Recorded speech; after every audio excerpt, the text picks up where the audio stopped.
প্রিয়জনদের সঙ্গে ঈদ উল ফিতরে স্বস্তির সময় কাটিয়ে এখন কর্মস্থলে ফিরছে মানুষ।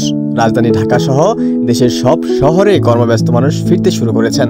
বিশেষ করে সরকারি স্বায়ত্তশাসিত প্রতিষ্ঠানে কর্মরত সহ যাদের ছুটি আজ শেষ হচ্ছে তারা এখন ফিরছেন। রোববার থেকে কর্মস্থলে যোগ দিতে হবে তাদের। বিভিন্ন পথে শুক্রবার হাজার হাজার মানুষ ঢাকা ফিরেছেন। আজ শনিবার সরকারি ছুটি শেষ হওয়ায় সড়ক, নৌ ও রেলপথে উপচে পড়া ভিড় রয়েছে। এবার ঈদে স্বস্তিতে ঘরে ফেরা মানুষের মতো কর্মস্থলেও স্বস্তিতে ফিরছেন যাত্রীরা।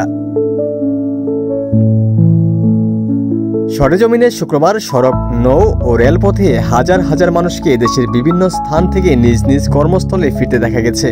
বিশেষ করে ঢাকার কমলাপুর রেলওয়ে স্টেশন, সদরঘাট ও বাস টার্মিনালগুলোয় ঈদ উদযাপন করে ফেরা মানুষের ভিড় দেখা গেছে।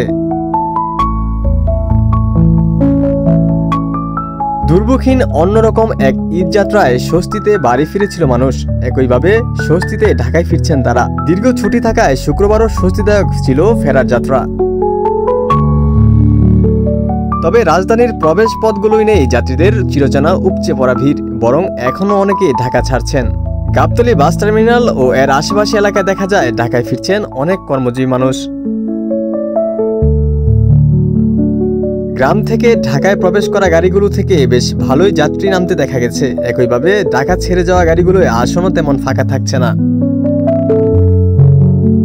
হানিফ পরিবহনের টিকিট কাউন্টারের এক কর্মী বলেন, আমাদের ঢাকা থেকে ছেড়ে যাওয়া গাড়িগুলোর কোনোটিরই আসন ফাঁকা যাচ্ছে না। আবার ঢাকামুখী গাড়িও সব আসনে যাত্রী নিয়ে ফিরছে।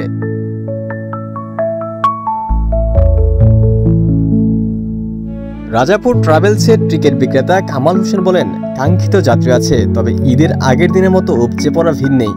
মানুষ স্বস্তিতে যাওয়া আসা করছে। সায়দাবাদ বাস টার্মিনালে তিশা বাস কাউন্টারে আব্দুল লতিফ নামে একজন জানান, ঈদের আগের তুলনায় এখন যাত্রী ভালো আছে। ঢাকা ছাড়ার গাড়িতেও সিট ফাঁকা থাকছে না, ঢাকা ফেরার গাড়িতেও সিট ফাঁকা নেই।